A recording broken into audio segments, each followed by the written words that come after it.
Jefferson writes a first draft of this declaration, and from there he takes it to the rest of the committee, who then take it to the rest of Congress, who all gather together, look over the document, and decide to fix it up a little bit, see what needs to be cleaned up, see what needs to be revised, and see what needs to be omitted. And it's during this revision period of Jefferson's first draft that they decide to completely delete one of the grievances that Jefferson has written out against King George III. Now, this grievance is aimed at the Native Americans, you know, the people that were living here before any of these colonists came along, and how the British Army was calling up Native Americans to use them in battle against colonists. But there's another domestic insurrection that Jefferson alludes to in that grievance, and that one, according to him, in his mind, he feels is being done by slaves. When that grievance popped up in Jefferson's first draft of the Declaration, and then that first draft was shown to the Congress, what did you think they were going to do?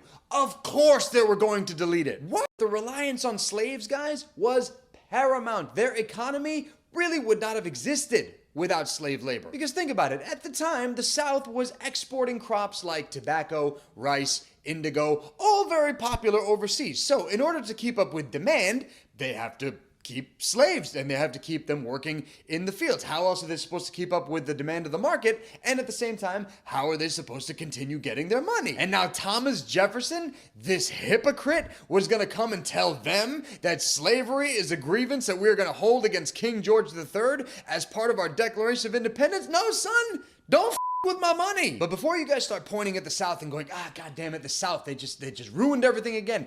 That is not all the South's fault. The North was just as much to blame for that omission. Because remember, while the South definitely had the lion's share when it came to slaves, there were some slaves in the North as well. But more importantly, any loss of slavery would affect the economy of the North. Because think about it, if the South has to transport their goods and their crops overseas, how do you think they're going to get there?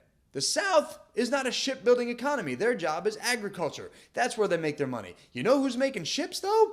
The guys up in New England, up in the North. That's more of a maritime economy, more of a maritime culture. So the more crops these northern ships could take overseas, the more money they were also collecting from that sale. So even though many northerners may not have enjoyed the idea of black people being oppressed underneath a white thumb, at the end of the day, the only color they really worried about was green.